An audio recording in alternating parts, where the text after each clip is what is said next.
दोस्तों, चिंता हमारे मन और शरीर दोनों के लिए हानिकारक होती है।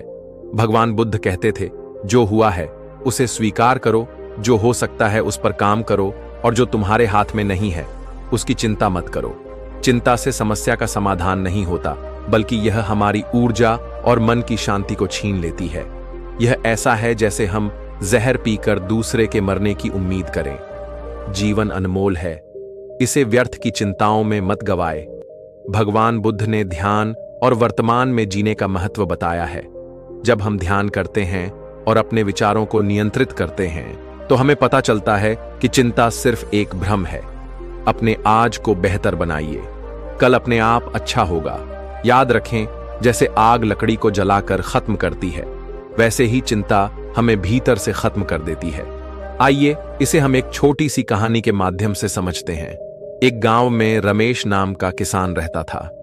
उसकी सबसे बड़ी समस्या थी कि उसके खेत में फसल हमेशा खराब हो जाती थी। वह हमेशा सोचता रहता कि क्यों उसकी मेहनत रंग नहीं ला रही।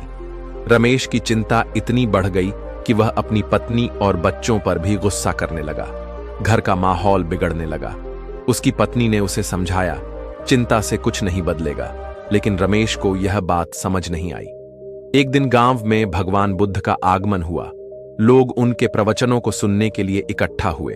रमेश भी वहां गया, लेकिन उसकी सोच सिर्फ अपनी समस्या पर केंद्रित थी। बुद्ध ने जब प्रवचन शुरू किया तो रमेश ने खड़े होकर कहा, भगवान, मेरी समस्या का समाधान बताइए। मेरे खेत की फसल हमेशा खराब हो जाती है। मैं दिन रात मेहनत करता हूं, फिर भी कुछ नहीं होता। बुद्ध मुस्कुराए और बोले, रमेश, तुम्हारी समस्या केवल फसल नहीं है।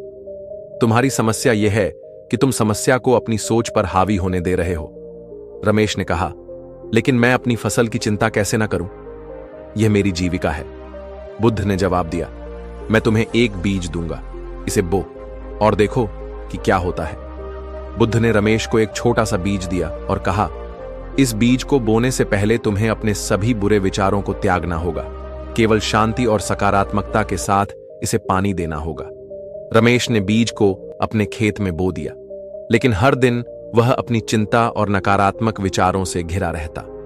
जब भी वह बीज को देखने जाता, वह कमजोर दिखता। रमेश को समझ आया कि उसकी चिंता और क्रोध बीज को प्रभावित कर रहे हैं। उसने बुद्ध की बातों पर ध्यान दिया और शांत रहना शुरू किया। धीरे धीरे रमेश ने ध्यान लगाना शुरू किया और सकारात्मक विचारों को अपनाया। उसने बीज को बिना चिंता किए पानी देना शुरू किया। कुछ महीनों बाद बीज से एक मजबूत और स्वस्थ पौधा निकला। रमेश यह देखकर हैरान था। रमेश बुद्ध के पास गया और कहा, भगवान, यह पौधा कैसे इतना स्वस्थ हुआ? बुद्ध ने उत्तर दिया, यह तुम्हारे मन की शांति और सकारात्मकता का परिणाम है। रमेश ने सीखा कि उसकी चिंता और नकारात्मकता ही उसकी समस्याओं की जड़ थी। उसने समझ लिया कि उसे अपनी सोच को बदलना होगा। रमेश ने अपनी फसल की देखभाल उसी सकारात्मकता और शांति के साथ शुरू की। उसकी फसल अब पहले से बेहतर होने लगी। रमेश का गुस्सा कम हो गया और उसका परिवार खुशहाल हो गया। घर में फिर से प्यार और शांति लौट आई। गांव के लोग रमेश के इस बदलाव को देखकर आश्चर्यचकित थे। उन्होंने भी बुद्ध के उपदेशों को अपनाना शुरू किया। बुद्ध ने गांव को छोड़ने से पहले कहा, चिंता आग की तरह है। यदि इसे काबू में न किया जाए तो यह सब कुछ बर्बाद कर सकती है। रमेश ने अपनी कहानी गांव वालों को सुनाई।